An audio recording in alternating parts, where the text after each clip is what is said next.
쉽게 말하면 수술과 어떤 항암 치료의 이렇게 장점만 모아서 만든 치료법이라고 생각하시면 되겠습니다. 가장 대표적으로 시술이 가능한 암은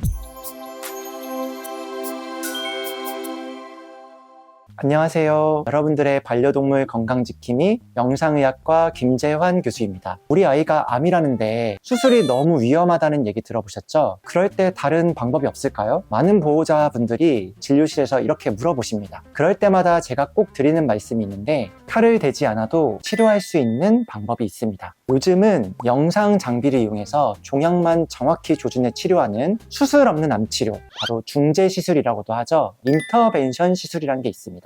오늘은 이 시술이 어떻게 진행되는지, 그리고 어떤 아이들에게 도움이 되는지 차근차근 설명드리도록 하겠습니다. 먼저 인터벤션 시술이 뭐냐고 많이 물어보시는데요. 말이 좀 어렵죠. 근데 굉장히 단순해요. 피부를 한 1에서 2cm 정도, 한 요만큼만 살짝 열고 혈관에 따라서 종양까지 아주 얇은 관을 넣어서 치료하는 방법입니다. 자, 이 사진은 수술 중에 제가 찍은 사진인데요. 허벅지 부분이고요. 한 1.5cm, 한 1cm 정도만 피부를 열어서 혈관을 통해서 오른쪽 사진처럼 관을 넣고 시술을 합니다. 보시다시피 수술처럼 큰 절개가 없고 영상 장비로 마치 이렇게 내비게이션을 이렇게 길을 찾는다고 하죠. 길을 찾듯이 종양만 찾아갑니다. 그 안에 뭐 항암제를 넣을 수도 있고 아니면 뭐 특수 물질을 넣어서 암으로 가는 혈관을 막아버리는 거죠. 그러면 쉽게 말해서 암은 피를 공급받지 못해서 점점 굶어 죽게 됩니다. 통증도 줄어들고요. 그래서 쉽게 말해서 암으로 가는 혈관을 막아서 암세포만 굶겨 죽인다는 원리입니다. 이 사진을 보시면 시술 후에 혈관이 막히면서 암으로 가는 피가 줄어드는 것을 볼 수가 있습니다.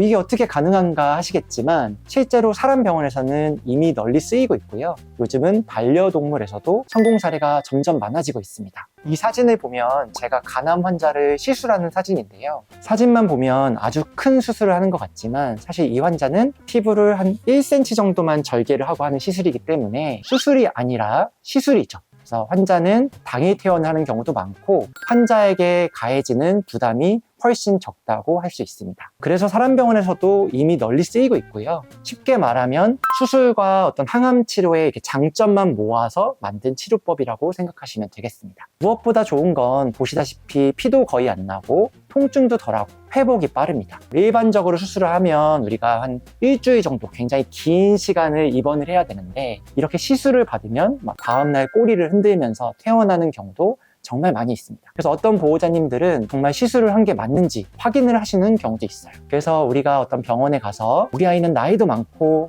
마취가 걱정이에요, 심장병이 있어서 수술을 잘 버틸까 걱정이에요, 이렇게 하셨던 보호자분들, 이게 정말 좋은 선택지가 될 수 있습니다. 가장 대표적으로 시술이 가능한 암은 간암, 전립선암, 방광암, 이렇게 세 가지가 있고요. 다른 암이라고 하더라도 검사를 통해서 시술이 가능한 경우도 있습니다. 암이 커서 수술이 너무 어렵거나 이미 전이가 된 경우에도 시술을 할 수 있고요. 예를 들어서 간암이 너무 커져서 수술이 불가능하다, 수술하면 너무 위험하다, 이런 경우에도 암으로 가는 혈관을 막아서 크기를 줄여주고 터지지 않게 해주는 것만으로도 아이들의 삶의 질이 매우 높아질 수가 있습니다. 방광에 생긴 암 때문에 오줌을 못 싸거나 가끔 피오줌을 싸는 아이들도 있는데요. 시술을 하게 되면 암세포가 줄어드는 것도 중요하지만 쉽게 말해서 삶의 질이라고 하죠. 삶의 질을 지켜주는 치료가 될 수 있습니다. 과거에는 수술이 불가능하다는 말을 들으면 포기를 해야 했습니다. 하지만 이제는 인터벤션 시술이라는 게 있어서 또 다른 치료법으로 시행이 되는 경우가 많이 있습니다. 암 치료 외에도 다양한 병에서도 인터벤션이 적용될 수 있고요. 예를 들어서 선천성 심장병의 교정이나 스텐트 시술처럼 비정상적으로 좁아져 있는 곳은 이렇게 넓혀주는 시술도 있고요. 또 막아야 되는 곳은 막아주는 것이 인터벤션 시술의 핵심입니다. 종양의 특성에 따라서 한 번으로 끝날 수도 있고 아니면 여러 번 시술이 필요한 경우도 있습니다. 시술 후에 삶의 질이 좋아졌다가 시간이 지나면서 다시 암이 이렇게 커지는 경우도 있거든요. 그런 경우에는 여러 번 시술을 하기도 합니다. 중요한 거는 완치보다는 커지는 속도를 늦추고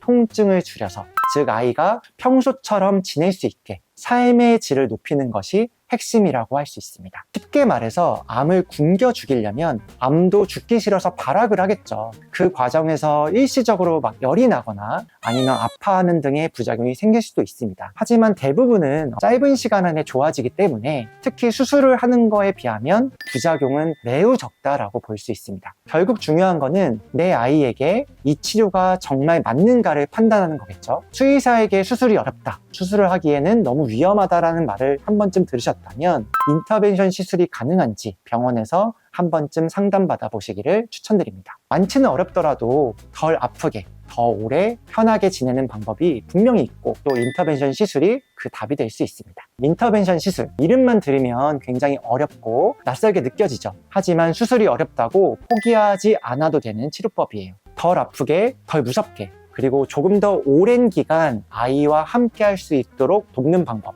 그게 바로 이 시술의 진짜 의미입니다. 결국 가장 중요한 거는 내 아이에게 인터벤션 치료가 정말 맞는가 판단하는 겁니다. 수의사에게 수술이 어렵다는 말을 들으셨다면 한 번쯤 중재 시술이 가능한 병원에서 상담 받아보세요. 아이의 남은 시간을 고통이 아닌 삶으로 바꿔줄 수 있습니다. 지금까지 여러분들의 반려동물 건강지킴이 영상의학과 김재환 교수였습니다.